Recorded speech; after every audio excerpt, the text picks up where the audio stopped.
For 81 minutes, two men walked through one of the most important museums in the world. No alarms called the police. No one tried to stop them. And when they left, $500 million worth of art went with them. Nothing like it had ever happened before. My name is Panda. This is Panda Detective Bureau. And tonight, I want to tell you the story of the most expensive art theft in history. A crime that, more than 30 years later, still refuses to give the world its treasures back. In Boston, just a few miles from downtown, there stands a museum unlike any other. The Isabella Stewart Gardner Museum was founded in 1901 by a wealthy and unconventional collector named Isabella Stewart Gardner. It wasn't a public institution, it was personal. Inside were more than 15,000 works of art, paintings, sculptures, artifacts, collected from across Europe and beyond. Names that usually belong in textbooks lived on its walls. Rembrandt, Vermeer, Degas, Manet. Isabella Gardner's will made one thing clear. The collection was never to be altered. Nothing could be moved. Nothing could be replaced. Which meant that if something was taken, it would be gone forever. The night of the theft was not unusual at first. It was early morning, just after midnight. Boston was still celebrating St. Patrick's Day, a night known for heavy drinking, noise, and chaos. Inside the museum, however, everything was quiet. On duty were two night guards, young, inexperienced, and largely unprepared for what was coming. One of them was Richard Abbott. By day, he played in a rock band. By night, he worked security, a job he openly described as the most boring job in the world. He drank, he used drugs, and he never pretended otherwise. Later, when questioned by police, he admitted something without hesitation. He wasn't focused on protecting the museum. He was focused on not getting arrested, because the next day, he had tickets to see the Grateful Dead. At 12:54 a.m., a fire alarm went off on the museum's third floor. Security checked. There was no fire. The alarm reset, and the moment passed. To this day, no one knows whether that alarm was a coincidence or the first step of a plan. 30 minutes later, at 1:24 a.m., someone rang the service entrance bell. On the security monitor, Abbott saw two men. They were wearing police uniforms.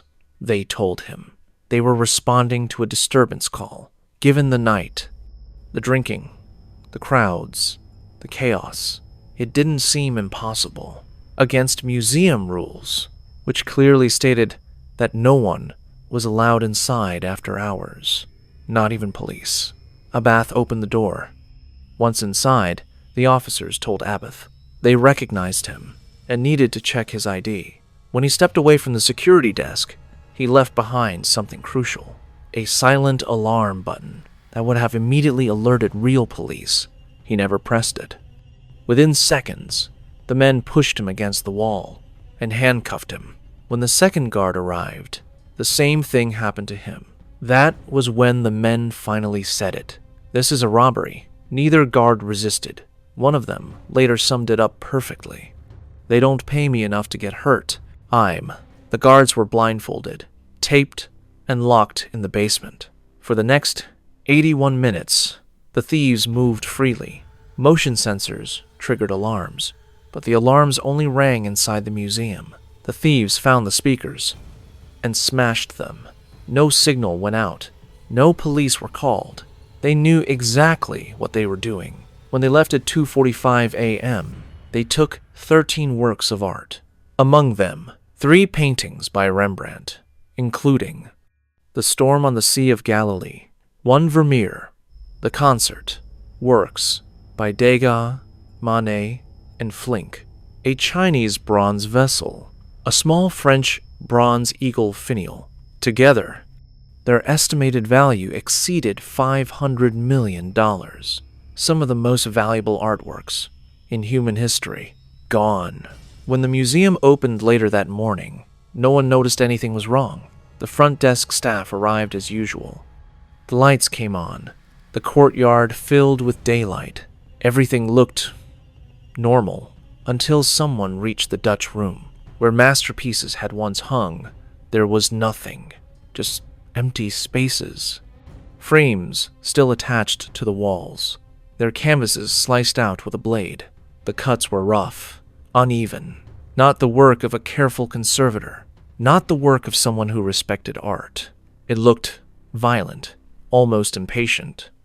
And yet, the selection itself told a different story. The thieves didn't take the most famous works in the museum. They left behind pieces that were larger, more valuable, and more recognizable. Instead, they chose a single Vermeer, 3 Rembrandts, several smaller Degas sketches, objects that, on the open market, would be almost impossible to sell. To experts, this made no sense. You can't auction stolen masterpieces. You can't hang them publicly. You can't move them without someone noticing. So why take them at all? Very quickly, investigators realized something troubling. This wasn't a theft meant for resale. At least, not in any conventional way. The paintings were too famous, too documented. Anyone caught with them would immediately be exposed, which meant the value of the art wasn't financial. It was symbolic or strategic. As police reconstructed the night, another issue emerged. The thieves knew the museum. They avoided certain rooms.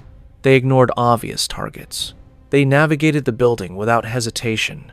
They didn't rush. They spent over an hour inside. An eternity for a crime like this. That kind of confidence doesn't come from luck. It comes from preparation or familiarity. Attention returned to the guards, especially Richard Abath. Investigators reviewed his behavior, his background, his actions that night. Why had he opened the door? Why had he left his post? Why had he failed to use the silent alarm? Abath denied involvement. He admitted negligence. He admitted poor judgment. But he insisted he had no connection to the thieves. And despite years of scrutiny, police were never able to place the stolen art in his possession. Suspicious, but not provable. There were no usable fingerprints, no DNA. The security cameras inside the museum weren't recording video, only triggering alarms. The thieves wore gloves. They left nothing behind. Even the fake police uniforms were never recovered. It was as if the crime had erased itself. As weeks turned into months, the suspect list expanded, but never sharpened. Organized crime groups, local criminals, international art traffickers. Every theory fit partially, none fit completely. And the paintings never surfaced, not in raids, not in tips, not in confessions, nothing. The museum offered a reward, at first modest, then larger. Eventually, it reached $10 million. One of the largest rewards ever offered for stolen art. Still, no credible lead emerged, which raised an unsettling possibility. What if the people who took the art never intended to return it? As the years passed, the Gardner Museum theft took on a strange reputation. It wasn't just unsolved. It was almost solved, over and over again. Each time, investigators believed they were close. And each time, the trail went dark. One of the earliest theories pointed toward organized crime. Boston, at the time, had deep connections to East Coast mob networks. Some investigators believed the paintings had been stolen as bargaining chips, assets to be traded later for reduced sentences or leverage with authorities. That idea made sense on paper, but proving it was another matter. Over the years, multiple prison informants came forward. They claimed to know where the paintings were. Some said they had seen them. Others said they knew who took them. Every lead was followed. Every location searched. Nothing was ever found. Investigators slowly realized a hard truth. The Gardner heist had become famous, and famous cases attract false confessions. People lied for money, for attention, or for leverage. Sorting truth from performance became nearly impossible. Another theory sent investigators overseas. Art theft networks in Europe had experience hiding masterpieces for decades. Some believed the paintings had been moved quickly out of the United States and disappeared into private collections. But again, no proof, no photographs, no credible sightings, just speculation. In the early 2000s, authorities believed they had their strongest lead yet. 2 known criminals with ties to Boston had both died. Investigators suspected they had been involved in the theft. Search warrants were issued. Properties were excavated. Evidence was analyzed. There was confidence. Publicly, officials even hinted that the case was close to being solved. But once again, nothing surfaced. No art. No definitive proof. Years later, the FBI made a rare move. They announced publicly that they believed they knew who was responsible for the theft. They did not name names. They did not explain how. And they did not recover a single artwork. To the public, it felt like a contradiction.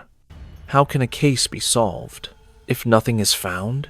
Some experts believe the FBI's silence is strategic. If the paintings still exist, someone still has them. Public accusations could drive them further underground. So instead, authorities wait for a mistake, for a deathbed confession, for a moment when silence breaks itself. Inside the Gardner Museum, the empty frames remain on the walls. Not replicas, not replacements. Empty spaces, exactly where the stolen works once hung. A reminder that this story doesn't have an ending yet. At some point, the search stopped feeling urgent, not because anyone had given up, but because time had changed the nature of the crime. Years passed, then decades. The stolen paintings didn't resurface.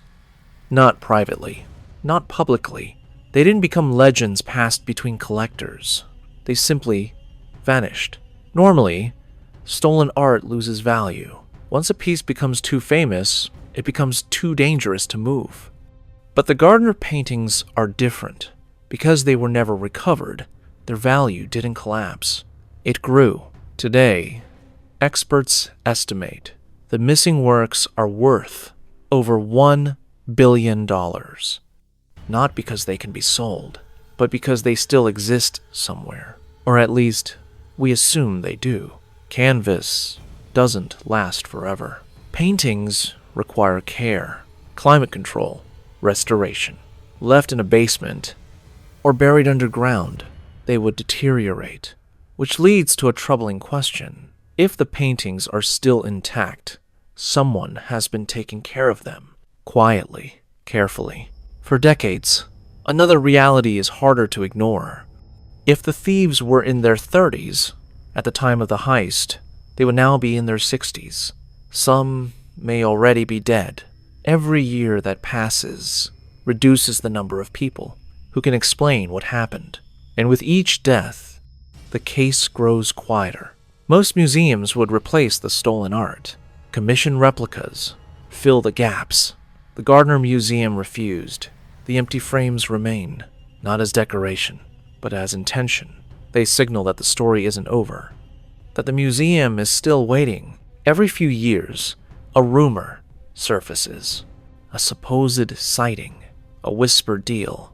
Investigators follow it. Nothing comes of it. The reward remains on the table. The door stays open. But hope, at this point, is no longer based on probability. It's based on patience. This is no longer just an unsolved crime. It's a cultural absence, a space in art history that should be filled, but isn't. Students learn about the missing works as missing. Visitors stand in front of empty frames and imagine what should be there. The absence itself has become part of the museum. Most crimes conclude with arrests, with trials, with closure. This one didn't. It stretched itself across generations, becoming less about the thieves and more about the silence they left behind. There is a belief that time reveals everything, that if you wait long enough, someone talks, something surfaces, a secret slips. But the Gardner Museum theft never followed that rule. Time didn't expose it. Time protected it. After decades without answers, the case entered a different category. Not unsolved, not forgotten, but suspended. Investigators still receive tips. The FBI still considers the case active. Yet no one speaks with urgency anymore, because urgency belongs to moments. This mystery belongs to time. The thieves didn't just take paintings. They took certainty. They took the idea that history is stable, that culture can be protected, that important things always come back. Instead, they left gaps, physical gaps on museum walls, mental gaps in the story, and those gaps never closed. Over the years, something subtle happened. The paintings themselves stopped being the center of the story. What mattered more was what their absence represented, that even the most guarded institutions can be undone quietly, that enormous value doesn't guarantee permanence, and that some crimes are designed not to end. The Gardner heist remains powerful, not because of its scale, but because of its restraint. No violence, no chaos, no spectacle, just patience.